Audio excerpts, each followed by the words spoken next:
मनाऊंगी। Live from New Delhi, you're watching DD India News Hour, India's voice to the world. I'm Preeti Kaur. Coming up in the next 1 hour. Judge dismisses dozens of potential jurors on the first day as Donald Trump's historic criminal hush money trial kicks off in New York. Israeli military pledges response to Iran attack amid calls for restraint. US President Joe Biden reiterates Washington's commitment to Israel's defense. Iraqi Prime Minister Mohammad Shia al-Sudani calls for restraint in Middle East during talks with US President Biden in Washington.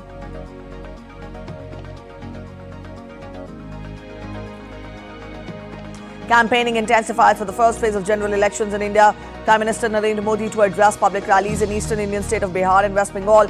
Congress to organize roadshow and rallies in northeast India.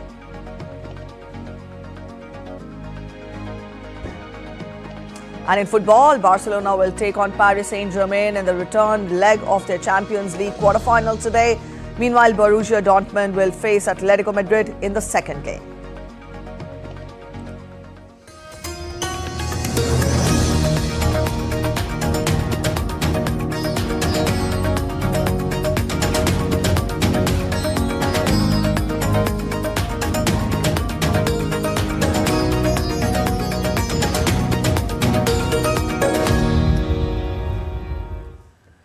Donald Trump's criminal hush money trial is now underway in New York City.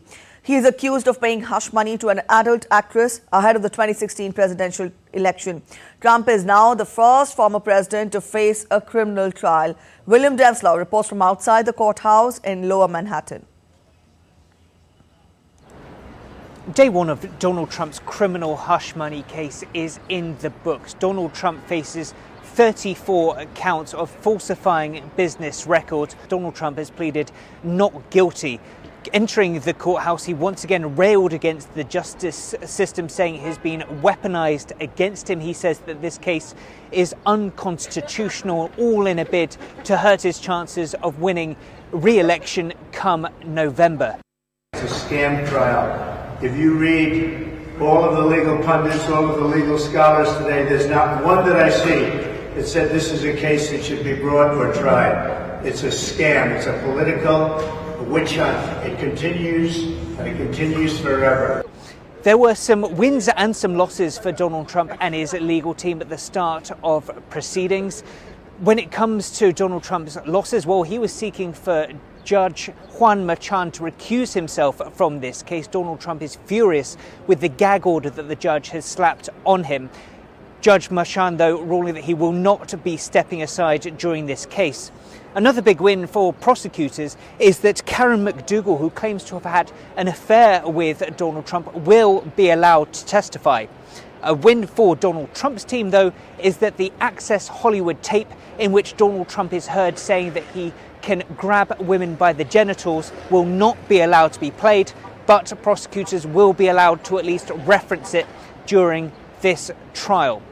Jury selection is underway, and it's expected to be a long and laborious process to try and find 12 people deemed to not have a strong and biased opinion of the former president, either in favour or against him. Just to give you a sense of how hard it'll be to whittle down a jury pool to 12 members, well, of the initial pool of 96 people, when asked if they had strong opinions of Donald Trump, more than half of them put their hands up and were dismissed from selection immediately. Jury selection is a process that's expected to last up to 2 weeks, and this trial as a whole could last up to 2 months. William Denslow in New York reporting for DD India. Israel's war cabinet has met on Monday to discuss its response to Iran's attack. Prime Minister Benjamin Netanyahu summoned his war cabinet for the second time in less than 24 hours over Iran's missile and drone attack. Israel, however, did not make public whether a decision had been reached. While Iran has signaled it considers the matter closed, the Israeli military's chief of staff said the attack would not go unanswered. I want to thank all our international partners who stood up to Iran's aggression. Iran's attack has created new opportunities for cooperation in the Middle East. We are closely assessing the situation. We remain at our highest level of readiness. Iran will face the consequences for its actions. We will choose our response accordingly. Several Western countries have strongly condemned Iran's actions but urged Israel to avoid an escalation of the conflict in the Middle East. US President Joe Biden on Monday said he did not want the conflict spreading and reiterated his demand for a ceasefire between Israel and Hamas. Biden has hailed the unprecedented military effort to defend Israel as he hosted Iraqi Prime Minister Mohammad Shia al-Sudani at the White House. The United States is committed to Israel's security. We're committed to a ceasefire that will bring the hostages home and preventing conflict from spreading beyond what it already has. We're also committed to the security of our personnel and partners in the region, including Iraq.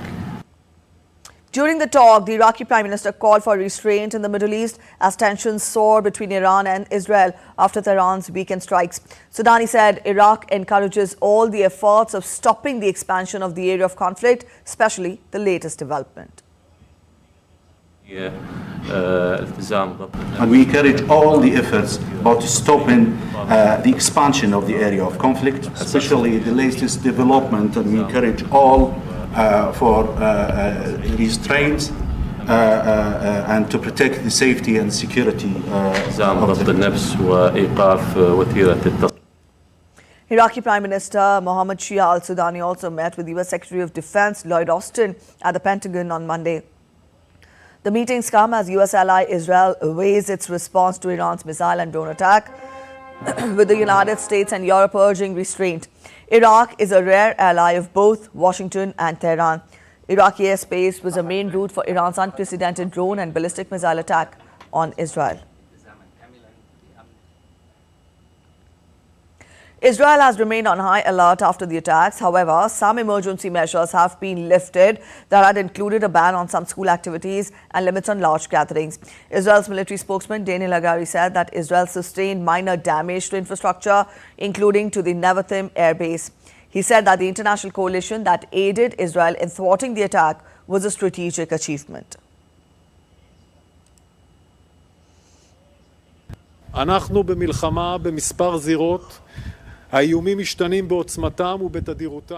to unprecedented cooperation in a coalition led by United States, Britain, France and other countries, which is in itself a great strategic achievement in the Middle East, the Iranian attack was avoided and thwarted, other than the infiltration here at Nevatim base. I think that considering this, the possibilities available to the State of Israel are wider, and yet we need to do as the Chief of Staff said, and we will do everything that is needed in order to defend the State of Israel, and we will do it in a timing of our choosing. The Pentagon held a press briefing after Iran's unprecedented attack on Israel. Pentagon Press Secretary Major General Pat Ryder said that the US was not informed by Iran in advance about its attack on Israel. Whether or not Israel responds to Iran's attack, of course, is something for Israel to discuss and to decide. As Secretary Austin has said, both publicly and privately, we don't want to see escalation, but we obviously will take necessary measures to protect our forces in the region. And as was demonstrated over the weekend, we'll take necessary measures to defend Israel. United States said that Israel has moved in significant way for a Gaza hostage deal, but Hamas remains the barrier. U.S. State Department spokesperson Matthew Miller said on Monday that the United States is still pursuing a deal that would allow for a ceasefire lasting at least 6 weeks and allow more aid into Gaza. There is an incredibly significant proposal that went from the United States and Egypt and Qatar and Israel to Hamas last week. And Israel moved a significant way in submitting that proposal.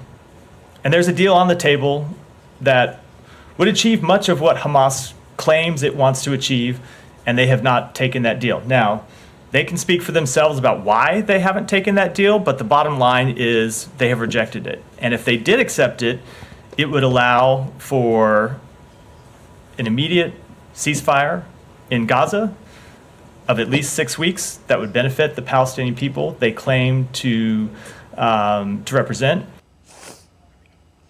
The International Atomic Energy Agency chief said that he's concerned about possible Israeli targeting of Iranian nuclear facilities. IAEA Director General Rafael Grossi said that Iran closed its nuclear facilities on Sunday over security considerations. The IAEA inspections of Iranian facilities will resume on Tuesday. We always call for extreme restraint. Actually, what we were discussing here, which was not about Iran or the Middle East, is a tangible example of the need to avoid any physical attack against any nuclear facility. But we are there. We continue our work. Let's get you updates on Russia-Ukraine conflict now. The Director General of the IAEA, Rafael Grossi, said that the agency is very concerned about Sunday's drone attacks over Zaporizhzhia nuclear power plant in Ukraine. We are very concerned. This is why, at times, I have said at the moment, we don't see a problem, but this is very precarious. And some were saying, well, but nothing is happening. You see what happened. This is a combat zone. In a combat zone, any day, something very, very serious can happen. In the U.S., Republican Speaker Mike Johnson said that the U.S. House of Representatives will consider aid to Israel and Ukraine as separate bills this week. What we'll do is bring to the House floor independent measures. We won't be voting on the Senate supplemental in its current form, but we will vote on each of these measures separately in 4 different pieces. We will vote on the Israel aid, on the aid to Ukraine, on the aid to the Indo-Pacific, and then another measure that has our national security priorities. The FBI is opening a criminal investigation after a huge container ship lost power and crashed into a major bridge in the U.S. city of Baltimore, killing 6 people. The investigation is aimed at determining if the cargo boat's crew left the port aware that the vessel had systemic problems before the deadly collision, which caused the Francis Key Bridge to dramatically collapse late last month. Nearly 24 Indian sailors are still on board. Benji Haya has more details.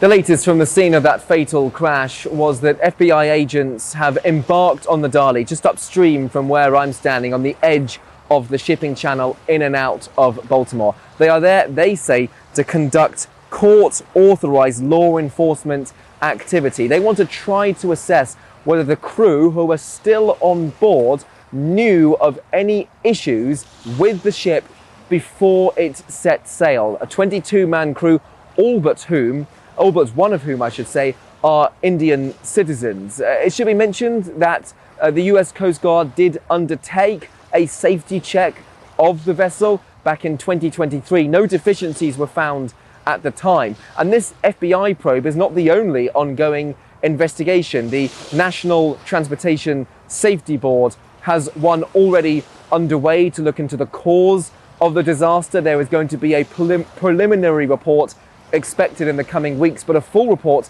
might not be published for another 2 years. In the meantime, President Joe Biden is promising to use federal funds to rebuild the Key Bridge, reconstruct it, a major crossing in the US city of Baltimore. But whilst the clearing of debris takes place and whilst there are plans to rebuild, at the same time, we're hearing from many different experts who are concerned that other bridges in the same vicinity could be vulnerable if there were to be a collision of this magnitude again. Benji Haya in Maryland, reporting for DD India. You're watching DD India News Hour. We're heading for a short break, but after the break, Australian police declare Monday stabbing at a Sydney church a religiously motivated terrorist attack. Donors pledge over $2.13 billion for war-torn Sudan at a conference in Paris on Monday. And divers in the Philippines create coral nurseries to help in propagation and recovery of damaged reefs.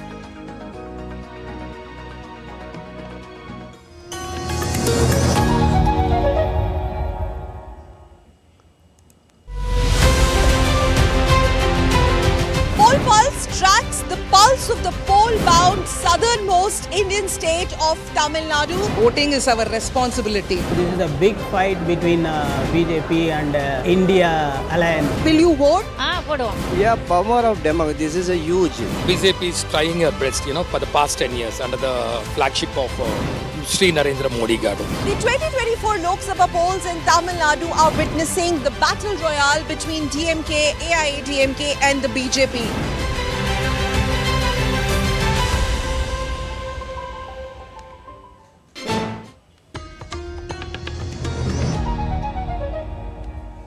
Welcome back after the break. You're watching DD India News. Let's get you more international updates. A knife attack during a service at an Assyrian church in Sydney was a terrorist attack motivated by suspected religious extremism. Australian police said this as the incident triggered clashes outside the church between police and an angry crowd of the bishop's followers who demanded the attack to be handed over to them. At least 4 people were wounded in the attack, including the bishop on Monday. Police has urged people not to take law into their hands.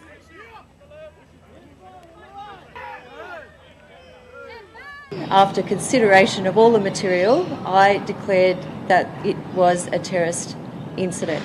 We believe there are elements that are satisfied in terms of religious motivated extremism and, of course, the intimidation of the public through that person's acts by attending that church whilst it was being live streamed. Meanwhile, the Australian President Anthony Albanese has assured all support with the investigation. This is a disturbing incident.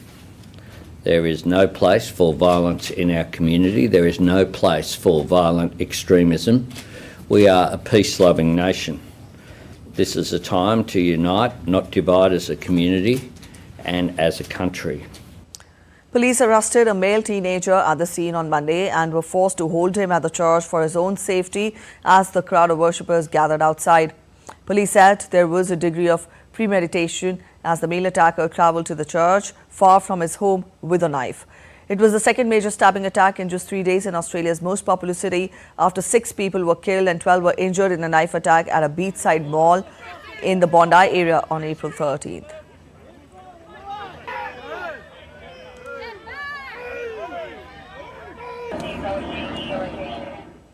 UN Secretary General Antonio Guterres said on Monday that indiscriminate attacks, killing, injuring and terrorizing civilians in Sudan could amount to war crimes and crime against humanity. Guterres said that weakened attacks by RSF-affiliated militias west of El Fasher, the capital of North Darfur, and the escalating hostilities on the outskirts of the city were a fresh cause for deep alarm. Any attacks on El Fasher would be devastating for civilians and could lead to a full-blown intercommunal conflict across Darfur. It would also upend aid operations in an area already on the brink of famine, since El Fasher has always been a critical UN humanitarian hub. He spelled out the point of contention, saying there are 2 generals that have opted for a military solution and they have until now obstructed all serious efforts of mediation. War erupted in Sudan 1 year ago between Sudanese army and paramilitary rapid support forces. Donors have pledged over $2.13 billion for war-torn Sudan at a conference in Paris on Monday. French President Emmanuel Macron said during the event that the amount gathered will help meet the population's most urgent needs. Millions face severe levels of hunger as a result of a power struggle that broke out in Sudan 1 year ago. Our duty was to make it clear that we are not forgetting what is happening in Sudan, that we remain mobilized, that there are no double standards. This is why France, member of the Security Council and ally of Sudan with Germany and the European Union, took the initiative of this conference to show our will, our determination to put an end to this crisis from which people are suffering. India has called for decisive action on United Nations Security Council reform. Addressing the sixth round of intergovernmental negotiations on the UNSC reforms, India's permanent representative to the UN, Ruchira Kamboj, said that the Security Council must champion an inclusive framework that truly represents the dynamic global landscape of today. She urged that the text-based negotiations must be converted into decisions within a fixed time frame. India is in favour of expansion of UN Security Council membership in both the permanent and non-permanent categories, as we believe that this is the only way to achieve genuine reform of the Security Council and make it legitimate, representative, responsive and effective. In a nutshell, we need a reformed Security Council that better reflects the geographical and developmental diversity of the United Nations today. A Security Council where voices of developing countries and unrepresented regions, including Africa, Latin America, and the vast majority of Asia and the Pacific, also find their due place at the horseshoe table. And for this, an expansion of the Council in both categories of membership is absolutely essential. Heavy rain and winds on Monday caused flooding on the roads of Manama in Bahrain. Vehicles were forced to drive through the floodwaters as lightning struck the capital city. Heavy rainfall has caused havoc and destruction across Asia, resulting in injury and death.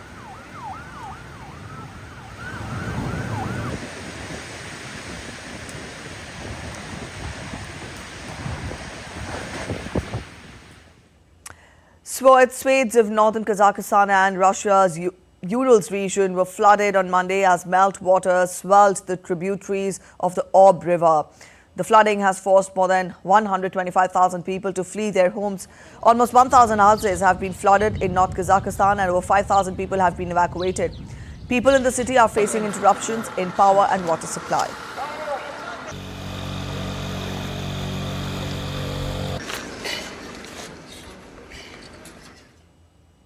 At least 33 people died and 27 were injured in floods caused by heavy monsoon rains in Afghanistan.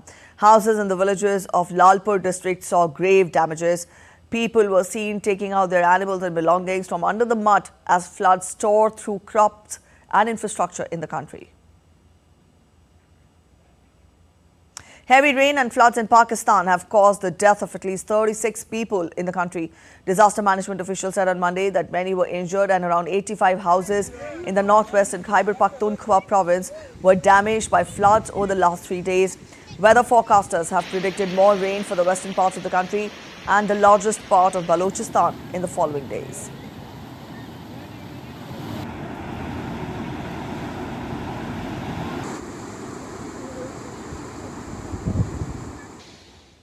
Filipino divers are regrowing coral reefs to help heal the damaged pieces of coral in the coastal town of Buuan in the Philippines. Hoping to boost coral numbers in the face of environmental threats, scuba diving instructor Carmela Sevilla with a team of divers is planting coral nurseries for damaged coral across the coast.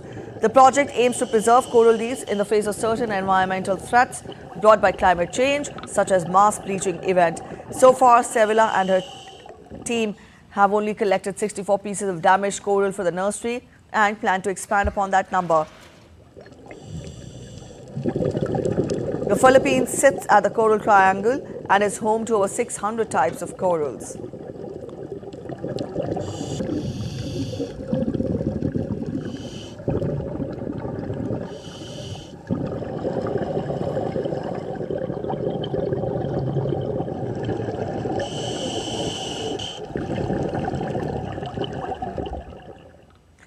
Voters in Croatia are preparing for upcoming parliamentary election on Wednesday.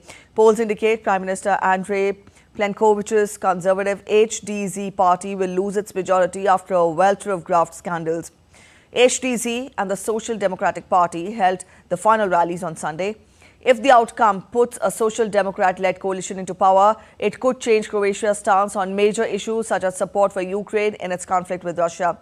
The HDZ, which has dominated politics since Croatia's independence from a crumbling federal Yugoslavia in 1991, has overseen its accession to the European Union and the Eurozone and a tourism boom along its stunning Adriatic coast.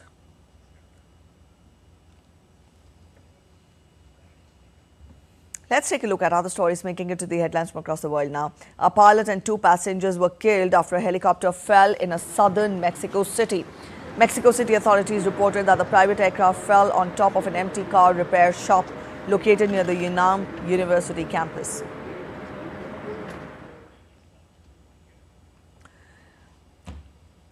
Hannah Gutierrez, the chief weapons handler for the Western movie Rust, was sentenced to 18 months in prison on Monday. She was found guilty of involuntary manslaughter for accidentally loading a live round into a revolver, which caused the death of cinematographer Helena Hutchins. Hutchins was shot when actor Alec Baldwin was handling the gun during the film's production in 2021. In Chile, police have rescued an elderly couple lost in a snowy mountain range in the Atacama region. The couple and their dogs were rescued by authorities on the 4th day of being lost. A heavy snowstorm blocking visibility and roads left the couple in precarious circumstances.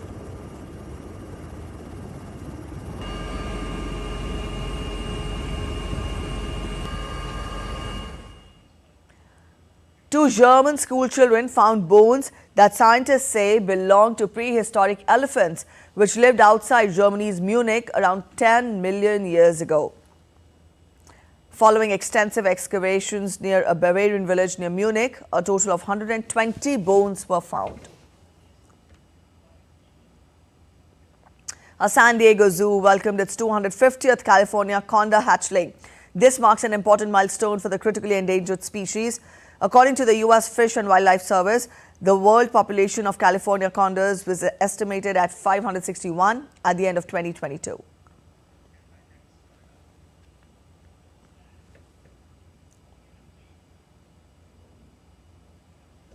You're watching DD India News Hour. We're heading for a short break, but after the break, stay with us as we decode for you the poll contest in Nagaland ahead of the first phase of polling on April 19th.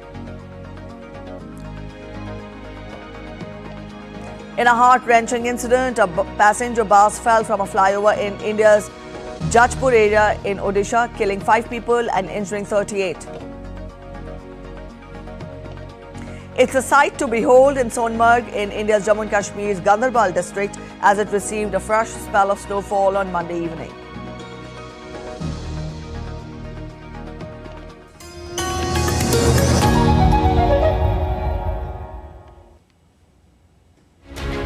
As a cycle of accountability returns, the time has come when the biggest democracy chooses to write another chapter in its glorious history.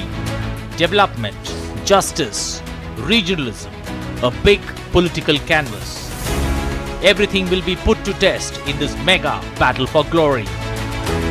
DD India dissects what makes elections 2024 the battle royale in Indian politics. Data and analysis free from bias to help you understand why India matters. The Great Indian Election on weekdays at 8:30 p.m. only on DD India.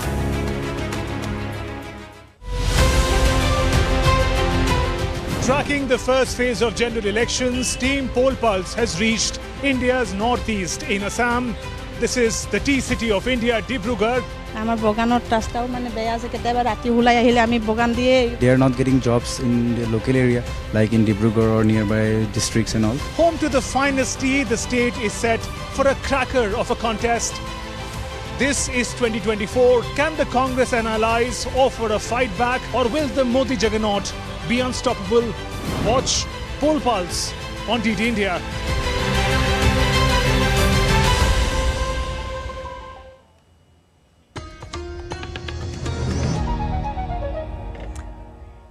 Welcome back after the break. You're watching DD India News Hour. A quick relook at the top stories once again. Judge dismisses dozens of potential jurors on the first day as Donald Trump's historic criminal hush money trial kicks off in New York. Israeli military pledges response to Iran attack amid calls for restraint. US President Joe Biden reiterates Washington's commitment to Israel's defense. Iraqi Prime Minister Mohammed Shia al-Sudani calls for restraint in Middle East during talks with US President Biden in Washington. Campaigning intensifies for first phase of general elections in India.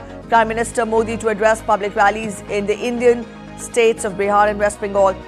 Congress to organize road shows and rallies in Northeast India. And in football, Barcelona will take on Paris Saint-Germain in the return leg of their Champions League quarter-finals today. Borussia Dortmund will face Atletico Madrid in the second game.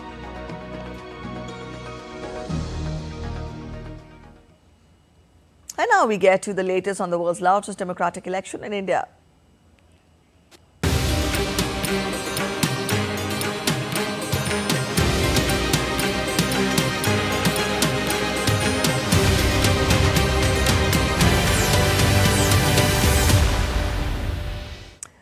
Campaigning has gained momentum with high-voltage political activities from all parties ahead of India's general election 2024 as the first phase of voting is slated for April 19th. Spearheading the campaign, Prime Minister will visit Indian states of West Bengal and Bihar to address public rallies on Tuesday.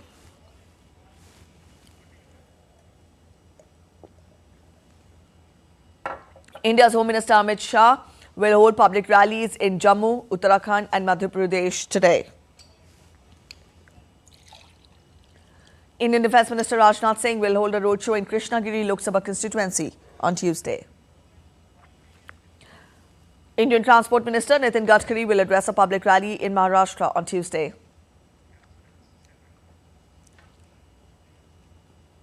Meanwhile, the President of Congress Party, Mallikarjun Kharge, will visit Nagaland to address an election rally in Dimapur on Tuesday.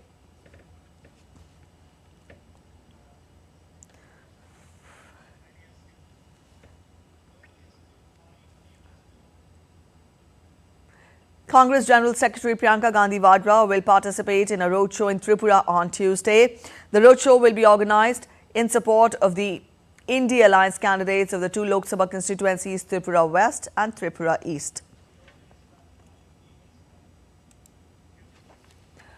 The Chief Minister of Punjab, Bhagwant Mann, will visit Gujarat on Tuesday for a two-day campaigning.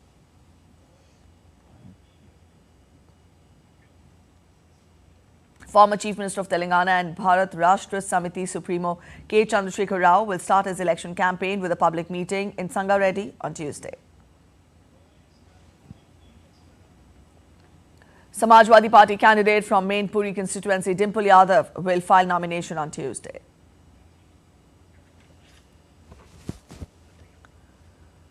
Over 100 specially abled elderly vote from home in Doda on Monday. Doda's district election officer Harvinder Singh said that the formal election has started in Doda and about 31 teams went to all the villages of the three assembly constituencies for voting. He added that this is a special drive of the Election Commission of India, which has brought a very noble initiative for our absentee voters. Whether they are specially abled or senior citizens, they can cast their vote from the comfort of their homes. He further said that this process gives an important message to everyone that all walks of society can take part in the great festival of democracy.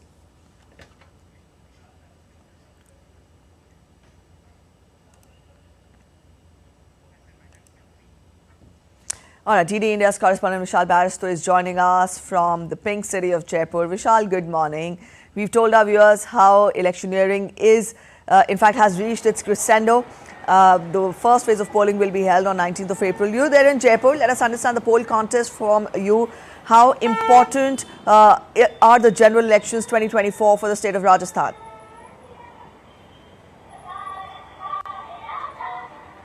Well, a very good morning to you, Preeti. Like any other state, Rajasthan also has to play a very crucial role in the general elections. Yesterday, the Home Minister of India held a roadshow in the old city of Jaipur, which was formed by the erstwhile Maharaja Savai Jai Singh in the 18th century, after whose name Jaipur was formed. And the roadshow was held from the Sanganeri Gate to Choti Chaupat. Now, Rajasthan has 25 seats. Rajasthan would be going for elections in the first phase on 19th. The second phase is on the 26th of this month. Now, the main contest is between Congress and BJP. Congress would like to improve its tally. It has not scored last time a single seat, but this time it is working very hard the infighting between Congress, especially between Sachin Pilot and the former Chief Minister of Rajasthan, Ashok Gehlot, seems to have resolved now. Having lost the assembly elections, Congress wants to improve its tally in the general elections, and it is eyeing all 25 seats. Though BJP is going very strong as far as the campaigning is concerned. Last time BJP scored 24 out of 25 seats, but this time it is eyeing all 25 seats. So Rajasthan will have to play a very, very crucial role, as the BJP is eyeing at a target of 400 seats. Rajasthan with 25 seats and Congress and Gujarat with 26 seats are the strongholds of the Bharatiya Janata Party. Preeti? Yes, you told us about how crucial the state of Rajasthan is. Let us understand more from you, Vishal. Every time election takes place, be it at the state level or the general elections, the concept of infrastructure, better living is always high on the minds of the voters. Did you interact with the voters this time around, this being the general election? Do you see a change in the stance of the voters, a change in the expectations of the voters? Are the central themes more important to the voters this time around, or is it the state-specific, state-specific requirements and expectations that is high on the minds of the voters? Well, Preeti, when we talk about this state-specific requirement, water has always been, drinking water has always been the top agenda of the state of Rajasthan, because Rajasthan is a state where there is a scarcity of drinking water. Remember, it is also known as a desert state because of the Thar Desert in the western part of the state. But apart from the drinking water facility, which the Prime Minister and the BJP leaders at different rallies have been raising, one important issue that the Bharatiya Janata Party is highlighting is the Eastern Rajasthan Canal project that it has signed with the state of Madhya Pradesh. Now that would resolve the issue of water scarcity as far as drinking water is concerned to a great extent, and BJP is highlighting on it. Within 100 days of the Bharatiya Janata Party forming government in the state, it has signed an agreement with the neighbouring state of Madhya Pradesh, and the Prime Minister has been saying that we have been able to resolve the water disputes between the states because we have governments in most of the states, and that helps the governments to resolve the issue when you have the same party ruling in the adjacent state. Now, apart from the drinking water demand, there are other issues as well. The government of the central schemes of the central government, like Ghar Jal scheme, which means providing potable water through the tap, is an important issue. Then you have development issues as well. But all said and done, BJP has already proved itself, having won the state assembly elections which were held last year, and did very well, routing the Ashok Gehlot government by a huge margin. There was a difference of 40 seats. But Congress is saying that it was only a difference of a 1.5% swing in favor of the Bharatiya Janata Party. So it is hoping that it would do well. Now the central schemes are being accepted in the state, are being received in the state very well, as far as housing for the poor, direct benefit for the farmers, drinking water. But all said and done, it is the double-engine government with the BJP is claiming, both in the state and the centre, that BJP believes can do magic for the Bharatiya Janata Party. All right, Vishal, we leave it here. Thank you so much for joining in with those details. And from here, we turn focus to the state of Meghalaya. DD's Akshay Dongre joins us from Shillong. Akshay, good morning. When we talk of the state of Meghalaya, then the 2 seats will see 2 women compete in a multi-cornered poll contest. Let us understand more from you about how is the political landscape shaping up ahead of the polls that will be held on April 19th.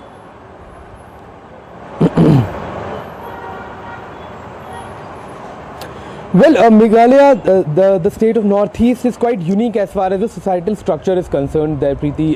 When we talk about politics, or when we talk about the society of Meghalaya, it's quite different from wherever else we go across India. It's a matrilineal society. Usually women take lead as far as the management of the house is concerned, and a lot is different as far as how the people of Meghalaya go to polls and what exactly are their key concerns are. While there are certain issues that are same across the country, like the issue of unemployment, of inflation, but there are certain issues that are quite different from the rest of the country, like Meghalaya receives the highest rainfall across the world. This state has places like Cherrapunji and some places that are in fact the wettest place in the world, and that is the reason why people of Meghalaya have certain different needs when it comes to infrastructure. So all that comes into account when we talk about the political promises. And right now we are in Shillong. This is a beautiful place. We'd like to show you that what kind of hustle bustle is going on around here, where people are going to their work. So schools are open. They were shut for the last 3 days. So since today people have started going to work, the political parties have chosen a different kind of campaigning. They usually go out and campaign during the evening to include people from all walks of life, especially people who are working in different places across the state. Traveling connectivity remains one of the core issues and core thing that people look upon when it comes to voting. So that is also going to be a core political issue once the candidates go for polls. So we have 5 major candidates here, Preeti. One is Agatha Sangma, who is the sister of the Chief Minister of Meghalaya. She is contesting from Tura constituency. She is also the current Member of Parliament. Then there is a candidate from the Indian National Congress that is opposing Agatha Sangma. Here in Shillong, there are 3 key candidates from National People's Party, that is Amparin Lingdo. One is the sitting Member of Parliament, Vincent Pala, who is the 3-term Member of Parliament from here. And then we have another wildcard entry coming from a new emerging party, that is Voice of People's Party. So people have to say that this wildcard entry also has a lot of potential when it comes to the election is concerned. So it's going to be a very interesting fight. There are just 2 seats, but the battle is not dull. It's quite intensive. People are going and targeting each and every voter, and that is going to be quite interesting to see that how other people of Meghalaya choose to vote, whether they will be going with the already incumbent Member of Parliaments, or will a new Member of Parliaments will be coming to replace them. All right, Akshay. So we'll have to see how the fate of the candidates work out on April 19th. Thank you so much for joining in with those details. And let's turn focus to the northeastern state of Assam, which is going to polls in the first phase. And amidst the Bihu celebration in the state, political parties are canvassing to woo the voters to vote in their favour. TD India's Divendra Mondal visited the Lakhimpur constituency in Upper Assam to take a flavour of the elections there. Watch this special report. Amidst the hustle and bustle of the election campaigning, the state of Assam is celebrating its harvest festival. Bihu, a traditional festival, is celebrated across the state to commemorate the Hindu New Year and Thanksgiving for a good harvest season. The festival, which goes on for a week, is celebrated here with much fervour. From young to old, all gather and dance to commemorate this festival. Here at the Lakhimpur constituency in the Upper Assam region, the BJP's Pradhan Barua is fighting it out against the Congress's Uday Shankar Hazarika. Even though the campaign around this constituency has been mellowed down owing to the ongoing Bihu celebration in the state, the people here exudes confidence in the work being done by the BJP over the last few years. From roads to better infrastructure and the various schemes of the Modi government have touched the lives of many in the Lakhimpur constituency.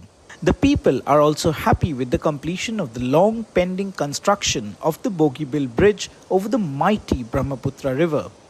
As earlier, it would take hours for people from Lakhimpur to reach the city of Dibrugarh on a boat, sometimes even risking their lives on the ferocious Brahmaputra during the monsoon season.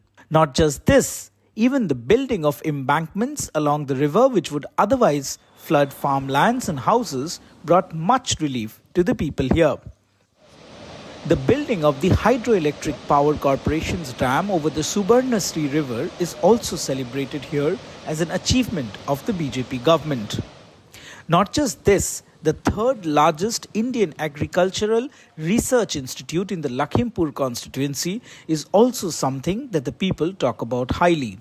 Lakhimpur constituency is part of the 5 constituencies in Assam that is going to polls in the first phase, which is on the 19th of April.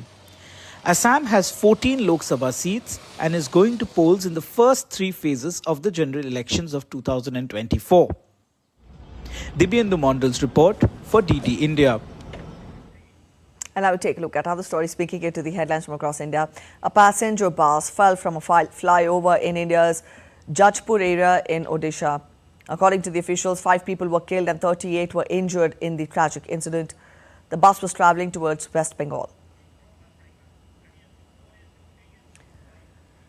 Ambassadors and diplomats from various countries boarded the Vande Bharat train from Varanasi to New Delhi on Monday to experience India's rapid infrastructural development. Praising India's transformation in the past decade, they said that Prime Minister Modi transformed India with mega infrastructure for better connectivity and world-class railways, roads and airports. Sonmarg in India's Jammu and Kashmir's Gandarbal district received a fresh spell of snowfall on Monday evening. The roofs of the tourist resorts and streets were covered under a layer of snow in Sonmarg. The weather officials have predicted light to moderate rainfall and snow over higher reaches in Kashmir till April 16th.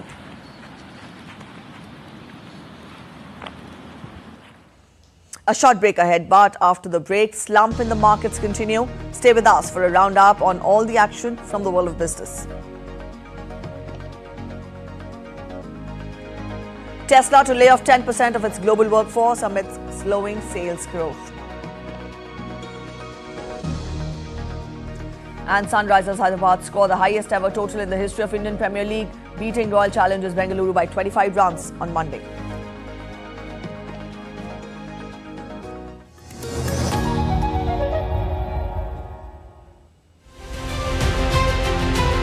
Poll Pulse tracks the pulse of the poll-bound southernmost Indian state of Tamil Nadu. Voting is our responsibility. This is a big fight between BJP and India alliance. Will you vote?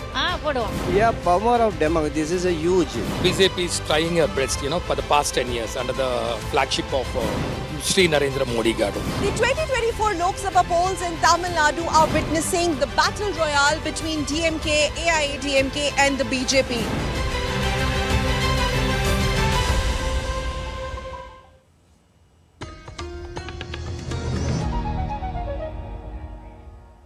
Welcome back after the break. You're watching DD India News. Let's take a look at updates from the world of business. Now, US stocks closed sharply lower on Monday as a jump in treasury yields weighed on sentiment amid concerns about rising tensions between Iran and Israel. With the S&P 500 coming off its biggest one-day percentage drop since January 31st in the prior session, stocks opened higher in part after data showed retail sales increased by more than expected in March. Asian stocks slid as Wall Street closed lower amid ongoing concerns about US inflation, suggesting the Fed may hold off on the rate cuts. Rising geopolitical tensions kept risk sentiment in check, lifting prices of gold and oil. In Japan, the Nikkei declined by 1.53% or 601.41 points to 38,631 in early trade. The broader Topix index also dropped by 1.25% to 2,718. South Korea's Kospi fell by 1.6% to 2,627. Australia's S&P retreated by 1.46% to 7,639.2.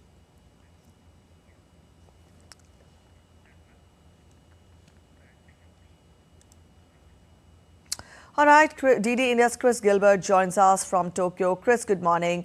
We've just given a broad outline of the performance of the global markets, and you're there in Tokyo. Get us a sense of how do we expect, in fact, the downturn in the markets in Japan to continue?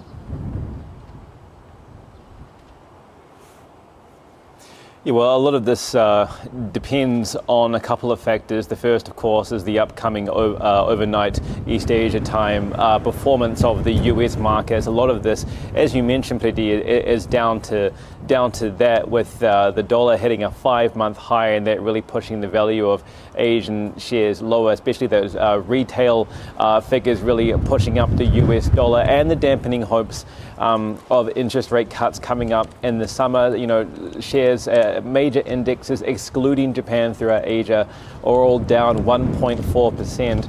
And, there is a bit of optimism to come out of China. They've just released their GDP figures for the first few months of 2024, which show higher than forecast growth of about 5.3%.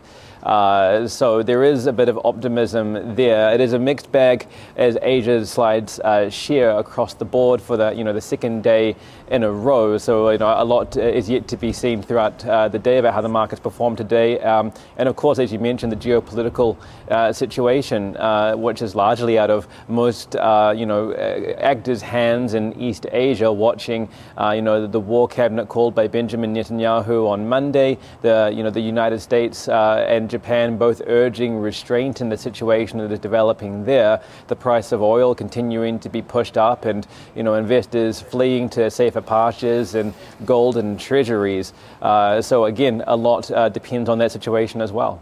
All right, Chris, do we also expect any intervention from the Bank of Japan?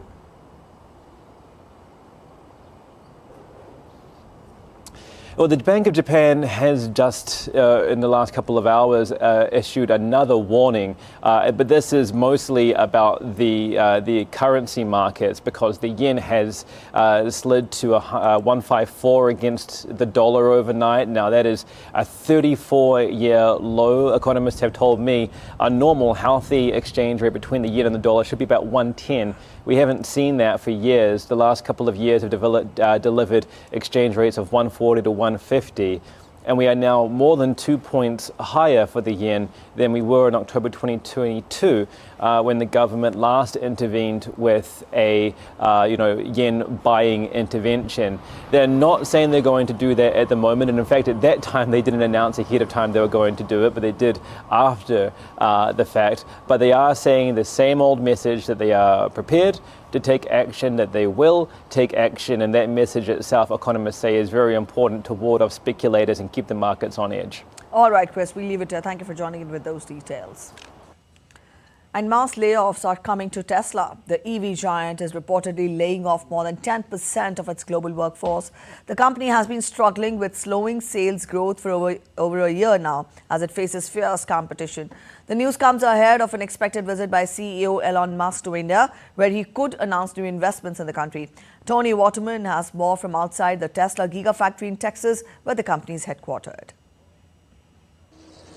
The news came in a memo that CEO Elon Musk sent out to Tesla employees, saying that as the company has expanded, there has been a duplication of roles and job functions. And as a result, Tesla will be laying off more than 10% of its global workforce. Musk saying there is nothing that he hated more, but that it had to be done to trim costs and boost productivity as Tesla enters its next phase of growth. But the truth is, Tesla has been struggling with plunging sales growth for more than a year now. Just this month, it reported its first annual decline in deliveries since the pandemic, as it faces fierce competition, particularly from cheaper Chinese brands like BYD and Xiaomi.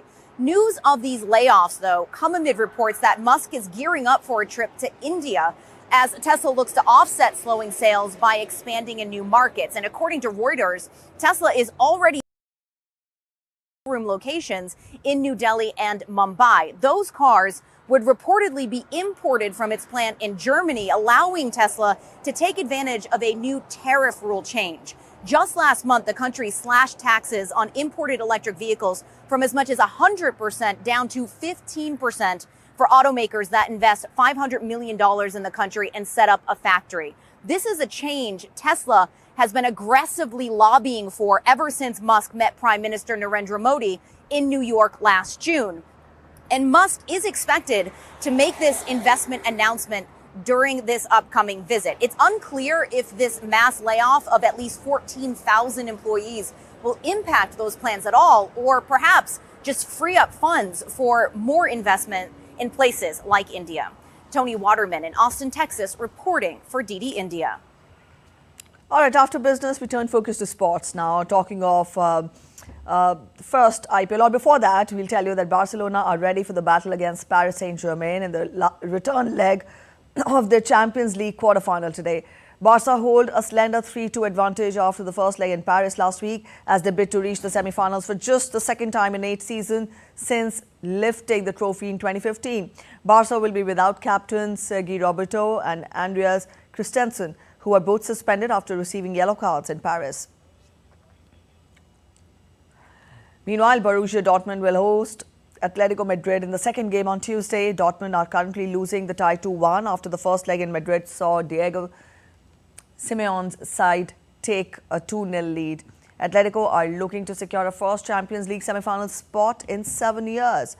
They controlled the first half and led 2-0 through Rodrigo de Paul and Samuel Lino. All right, IPL now. Sunrisers Hyderabad on Monday scored the highest ever total in IPL history, beating Bengaluru by 25 runs. Faf du Plessis led RCB won the toss and opted to bowl first. Travis Head's scintillating century propelled Hyderabad to an imposing total of 287 for 3 against a struggling RCB bowling side. Despite the daunting target of 288 runs, Bengaluru mounted a spirited chase in the second innings. Dinesh Karthik played a monumental innings, smashing 83 runs off just 35 balls. Karthik's heroic performance propelled RCB to achieve the highest ever second innings in IPL history. Also, the defeat marked RCB's 6th loss in 7 games, leaving them languishing at the bottom of the league table. After cricket, tennis now. 22 times champion, Grand Slam champion Rafael Nadal has confirmed that he will make his long-awaited return to tennis by playing in the Barcelona Open. Nadal hasn't played since the Brisbane International in January due to injury. He subsequently had to withdraw from a host of big tournaments, including the Australian Open, Indian Wells and the Monte Carlo Masters. Nadal had suffered a muscle tear on his troublesome hip that robbed him of his 2023 season. The former world number 1 has expressed his intention to retire following the conclusion of 2024 season. Nadal's first match will be against 21-year-old Italian Flavio Cobolli today. That's it in this edition of DD India News Hour, but let us know your thoughts on the news of the day. You can connect with us on Facebook, X and also Instagram. We'll be back with more news as it breaks here on DD India. I'm Preeti Kaur signing off from all of us here in Delhi. Thanks for watching DD India News Hour.